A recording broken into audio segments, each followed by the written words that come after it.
আমি বা আমার সাথে যারা যারা ছিলেন তারা সবাই মিলে বললাম, এখন একটা সময় হয়েছে, হয় তুমি না হলে আমি, এটা বলবার। এবং তুমি বা আমির জন্য যা মূল্য দিতে হয় সে মূল্য দেওয়ার জন্য নিজেদেরকে তৈরি করবার। অনেস্টলি বললে এটা আপনারা পারেন, বিএনপি পারে, আমি তো পারি না। আমার দলে অত লোক নাই, আমরা সব কটা দল মিলেও যদি করি অতগুলো লোক হবে না। তখন বিএনপির সামনে বিষয় আসলো কি, আমরা যদি সেরকম কিছু করতে যাইও তাহলে তো অনেক মানুষের ক্ষয় হবে, ওরা গুলি চালাবে, মানুষ হত্যা করবে, সেটা কি করব? Now is the question. কতগুলো মানুষ মারা যাবে যা জানি না।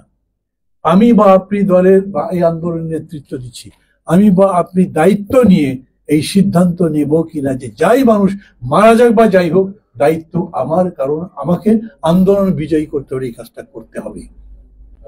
অনেস্টলি বলি, আমি কয়েকটা জায়গাতে এই কথা বলেছি, বিএনপির নেতারা আমার কথা শুনে খুব মন খুশি করেছেন। তারা আবার একটা ফাপড়েও আছে, বহু জায়গায় তাদের দলের নেতা কর্মী মনে করে মাহমুদুর রহমান মান্না আমাদের জন্য যত বলিষ্ঠ কথা বলেছে আমার পার্টির নেতারাও এরকম বলতে পারে নাই। কাজে উনি যখন বলছেন তখন এটা ভাববার বিষয়।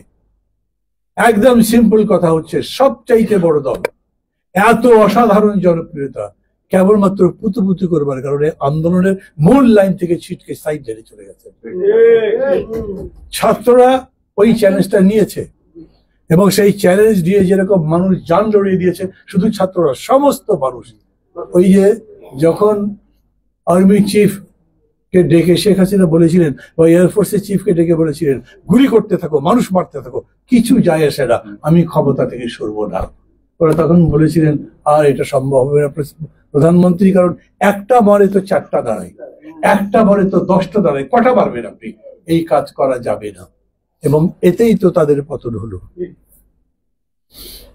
সেই সময় কি তারা ভাবতে পেরেছিলেন যে এরপরে কিরকম সরকার করতে হবে? 5 তারিখ দুপুর বেলা আমি ফোন পেয়েছি, আমাকে বলা হয়েছে সেনাপতি, যিনি প্রধান সেনাপতি আমাদের দেশে, তিনি ডাকছেন সবাইকে, কথা বলবেন। আমি গেছি, কিন্তু যেতে যেতে রাস্তার মধ্যে মানুষ আমাকে দেখে আর হই হই করে।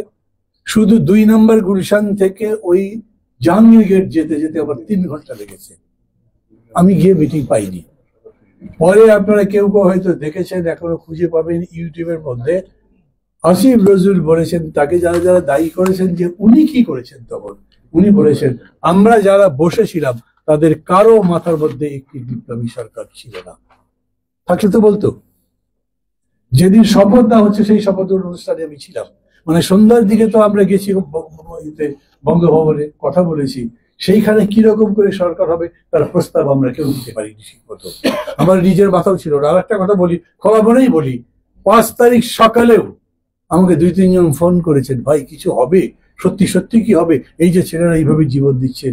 আমি রাজনীতি করি তো, মানুষকে সব সময় চাঙ্গা রাখতে হবে, মানুষকে উৎসাহিত রাখতে হবে। আমি বলেছি নিশ্চয়ই হবে, অন্যায়ের বিরুদ্ধে লড়াই, ন্যায়ের সঙ্গে তো আমরা একদিন জিতবো। কিন্তু মনের মধ্যে মনে হচ্ছে কয়দিনে জিতবো, কবে? এইভাবে অকাতরে জীবনদান, এ কি সোজা কথা নাকি? এটা জেতা যাবেই। আমি নিজে অতখানি দৃঢ় নই, হয়তো আরো কেউ আছে দৃঢ় ছিলেন আমার চাইতে, আমি অতখানি ছিলাম না। আর ছিলাম না বলে বলতে পারিনি, সেই জন্য আমার মাথার মধ্যে এটাও ছিল না যে যদি সরকারটা চলে যায়, কারণ সরকার যে যাবেই 2-1 দিনের মধ্যে তা তো বুঝতে পারছি না, যদি সরকার চলে যায় তাহলে আসবে কে, সেই ধারণা আমার মাথায় ছিল না। এবং আমি আপনাদের কাছে বলি কারো মাথায় ছিল না। যদি থাকতো তাহলে যখন প্রধান সেনাপতি ডাকলেন তখনই তো বলতে পারতেন এইভাবে একটা সরকার করে। শপথ দেওয়ার দিনে দেখলাম রাজনৈতিক চিন্তক যিনি আছেন ফরহাদ মাজার, আরো অনেক বিষয়ে তার সাথে আবার দ্বিমত আছে, কিন্তু উনি নাকি বলেছেন এই শপথ হওয়া উচিত শহীদ মিনারে, এবং শপথ গ্রহণ করবেন যিনি, তিনি রাষ্ট্রপতি হতে পারবেন না, একটা দিন মজুর সাধারণ মানুষ হোক, কারণ এটা বিপ্লবী সরকার। ওনাকে আমি অনেক ধন্যবাদ দিই, কিন্তু ওনার স্ত্রী তো ওনার কথা শুনি নাই, সে তো শপথ দিয়েছে না। উনি ভালো করেছেন না খারাপ করছে তা কিন্তু আমি করছি না, আমি সমালোচনাও করছি না তার। মানে হাজবেন্ড বললেই স্বামীদের জি হুজুর কে সেটাই মানতে হবে, এরকম তো আমরা গণতন্ত্রের চর্চা করছি না। আমরা সবার স্বাধীনতায় বিশ্বাস করি। কাজেই উনি যেটা করেছেন ওনার বিবেচনায় ঠিক, কিন্তু এটাই হচ্ছে বাস্তব যে তখন এমনকি ফরহাদ মাজারের সবচেয়ে প্রিয় যে মানুষটা, তিনিও মনে করেননি যে একটা বিপ্লবী সরকার, একটা বিপ্লব হয়েছে, একটা বিপ্লবী সরকার করা দরকার। এই জন্য আমি আবার বলছি, আচ্ছা বলেন তো কিরকম করে কনস্টিটিউশনের কাছে, চিফ জাস্টিসের কাছে আমরা রেফারেন্স চাইলাম, কার পরামর্শে? সরকারটা হলো কিভাবে? এটা বেআইনি সরকার নাকি? আমাদের বিশেষ একটা ক্রাইসিসে আমরা কেবল সুপ্রিম কোর্টের কাছে রেফারেন্স চাইতে পারি। বলেন এখন কি করা দরকার? যারা তখন ছিলেন কর্ণধার হিসেবে প্রেসিডেন্ট বলেন, যারা বলেন, তারা জিজ্ঞেস করেছেন সুপ্রিম কোর্টের কাছে। সুপ্রিম কোর্ট বলেছে এইভাবে আপনি গভর্নমেন্ট করতে পারেন, এবং সেই গভর্নমেন্টটা হয়েছে। That is a constitutional government, তাই তো? এটা বিপ্লবী সরকার নয়।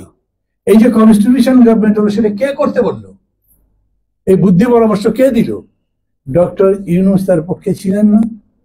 যদি বিপক্ষে থাকতেন তাহলে সরকার হতে পারত? ডক্টর ইউনূসকে আপনারা কেউ তাকে যতদূর পর্যন্ত পড়াশোনা করেছেন, যতদূর পর্যন্ত জানেন, উনি একটা বিপ্লবের চিন্তা নিয়ে বাংলাদেশে কাজকর্ম করেছেন বলে মনে করেন?